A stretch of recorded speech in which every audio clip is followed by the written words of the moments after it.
Hari ini saya pulang ke rumah Batu dan melakukan longring yang ngeri-ngeri sedap. Bisa dilihat angin di atas pohon bambu yang begitu kencang. Mari kita saksikan video rekam layarnya. Oke, kali ini saya juga tidak lagi menggunakan kalibrasi kompas. Kalibrasi kompas saya gunakan atau saya lakukan saat saya ada di Surabaya. Saat ini saya ada di Kota Batu, di mana Surabaya dan Batu berjarak 100 km. Hal ini untuk memberi pemahaman kepada pilot-pilot drone pemula yang menganggap bahwa kalibrasi kompas itu adalah menentukan home point. Jadi hal itu tidak benar. Jadi home point itu ditentukan saat drone melakukan take off. Ya, itu saja yang harus dipahami. Jadi supaya kita mempunyai pemahaman yang benar di dalam pengetahuan untuk seorang pilot drone.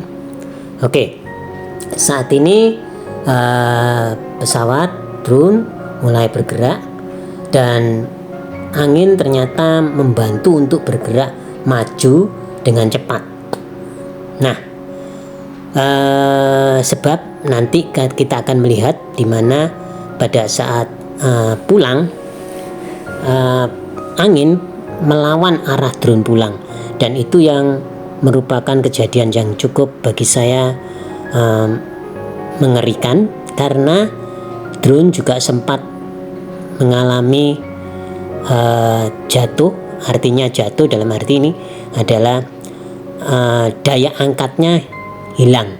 Jadi drone mengalami turun dari ketinggian 104 meter hingga menjadi 19,8 meter. Nah, kenapa terjadi? Karena saat itu angin begitu kencang, di mana drone kehilangan daya angkatnya. Nah, kita akan bisa melihat nanti detik-detik itu. Saat ini drone masih maju ke depan dengan kecepatan sport mode, dan angin juga membantu untuk mendorongnya ke depan. Nah, FPV lancar dan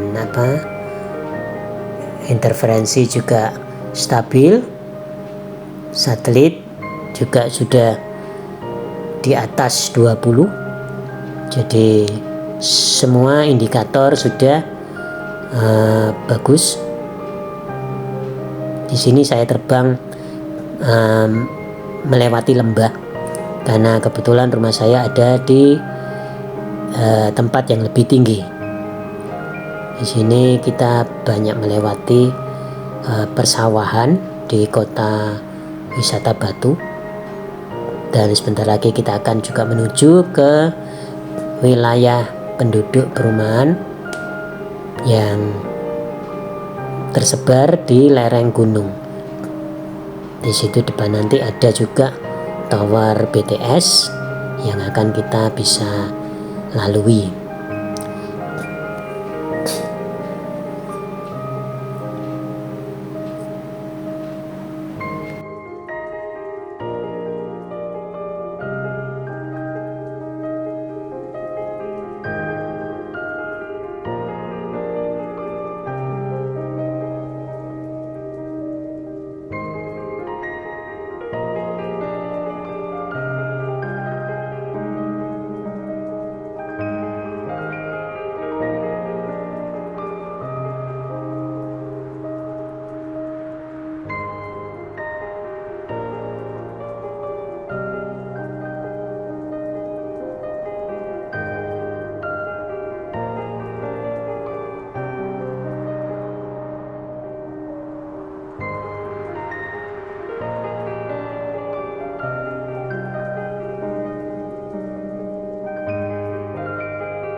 Oke, saat ini kita mulai masuk wilayah rumah-rumah penduduk yang ada di lereng gunung.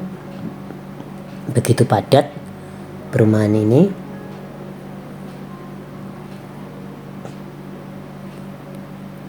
Drone terus melangkah ke depan, melaju ke depan.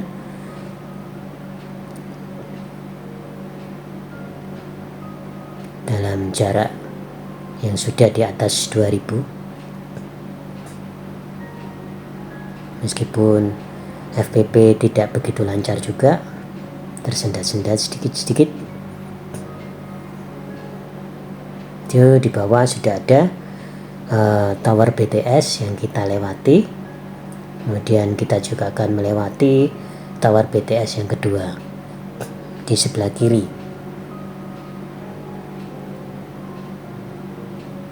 Nah, drone terus melaju dengan kecepatan penuh, sport mode.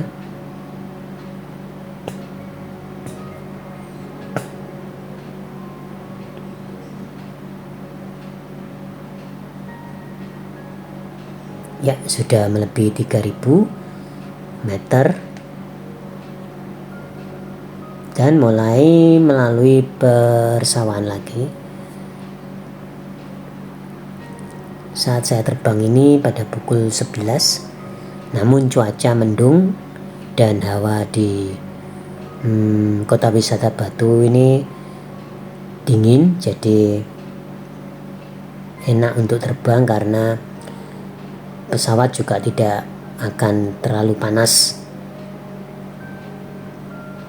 Nah, di sini sudah mencapai jarak 3300, 3400. FPV mulai tersendat. Nah, sudah mulai nge-lag di angka 3400-an. Sekarang sudah mulai 3500 juga nge-lag, tapi remote tetap jalan, drone tetap jalan sampai 3600. Sekarang 3600. Drone sempat berhenti sejenak karena mungkin sudah mulai kehilangan sinyal dengan remote. Tapi terus berusaha maju ke depan.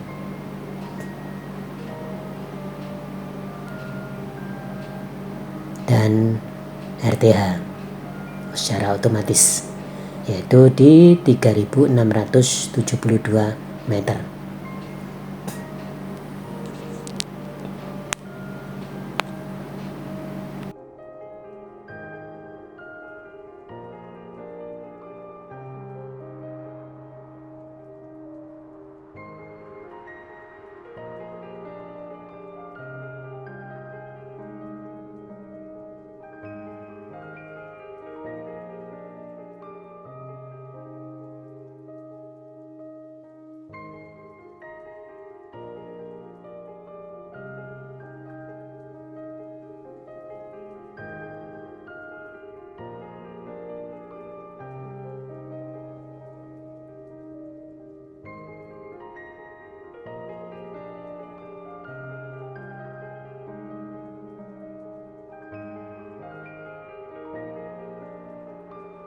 Nah, saat ini drone sudah mulai kembali ke home point.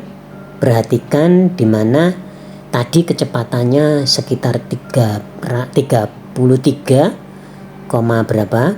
Sekarang kecepatannya menjadi cuman 27, 26. Itu artinya bahwa drone ini melawan angin. Nanti kecepatan ini akan menurun karena ternyata angin di atas di ketinggian 104 meter itu cukup kencang, ya. Di sini kita masih melihat drone dengan kecepatan 26 km per jam dan terus melaju. Sementara saya juga mencoba ingin menggerakkan eh, kamera untuk melihat ke arah belakang, tetapi sinyal juga kurang bagus sehingga terpatah-patah. Nah, beberapa rekan bertanya-tanya, apa sih kok ada blur di bagian bawah? Itu artinya memang menunjukkan sinyal antara drone, FPV drone, dan sinyal yang kita tangkap di remote atau di handphone itu mengalami koneksi yang kurang bagus. Jadi terjadi kabur di bawah, atau istilahnya nge-lag lah ya kalau umum. Nah, di sini terus kita lihat berjalan drone-nya. Saya coba putar balik kameranya, drone-nya arahkan kembali ke home point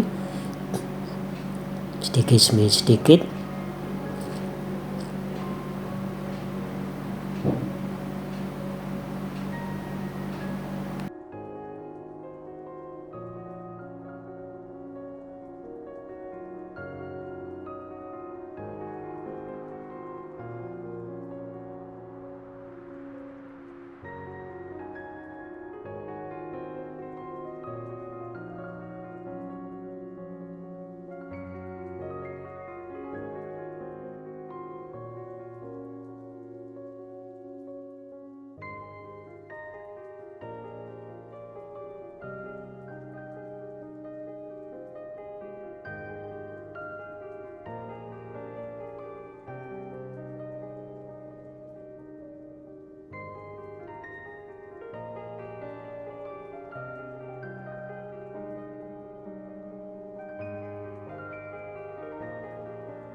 Nah, disinilah kita melihat detik-detik drone mengalami jatuh dari ketinggian 104.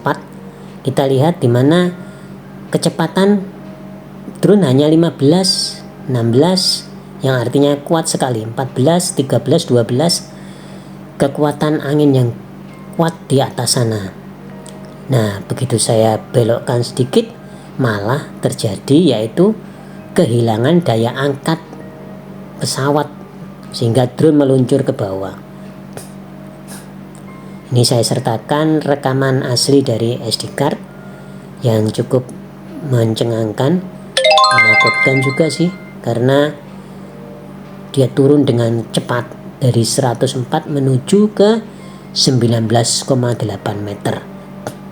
Tuh lihat, kita melihat di dalam SD card. Nah, terpantul drone-nya. Ini adalah sistem RDSC yang luar biasa, dan kemudian dia terangkat kembali. Jadi kenapa bisa terpantul? Yaitu pada saat dia turun, drone dan remote langsung terputus koneksinya.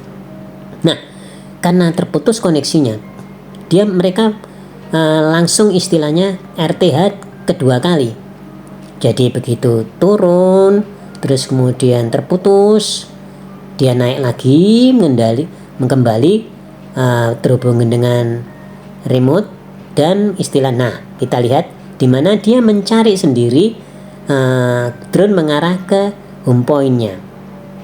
Jadi setelah tadi jatuh dan turun ke bawah, kemudian hilang kontak dengan remote, drone berhenti di atas, tidak sampai menyentuh tanah dengan perkiraan 19 meter. Begitu rendah sekali sebenarnya, tapi syukurlah tidak ada pohon setinggi itu waktu dia jatuh.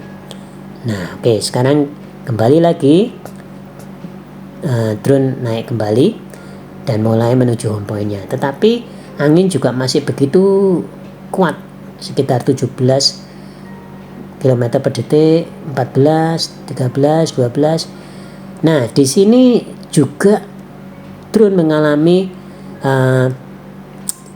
kehilangan daya angkat, tetapi karena remote masih terhubung dengan drone, saya berusaha menjaga, saya naikkan lagi ketinggiannya, dan sampai pulang saya jaga ketinggian itu supaya tidak langsung turun ke bawah karena kehilangan daya angkat pesawatnya. Nah, itu yang saya terus jaga agar tidak mengalami jatuh kembali karena kekuatan daya angkat pesawat mulai berkurang. Karena angin yang begitu kuat dan yang disebut embusan angin di atas itu benar-benar kuat banget. Drone hanya saya jaga di sekitaran 47-48 meter supaya tidak seperti yang tadi yang 100 meter, supaya anginnya tidak terlalu kencang. Kalau mungkin di 100 meter begitu kencang juga ya. Jadi saya turunkan supaya hanya angin bawah saja yang bisa menerpa drone. Itu aja.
Saya juga mengalami agak khawatir karena baterai drone sudah tinggal 11% dan dia akan turun terus sampai drone sampai di home point hanya 9%. Pada saat dia di jarak 500 meter dari home point, saya sudah merasa tenang. Kenapa? Karena saya yakin dia akan muncul sebentar lagi. Dan benar pada jarak sekitar 200-300 meter line of sight, dimana jarak pandang lurus mata saya dengan drone sudah bisa melihatnya kembali. Dan saya melihat drone begitu kuat berjalan untuk menerobos angin yang melawannya.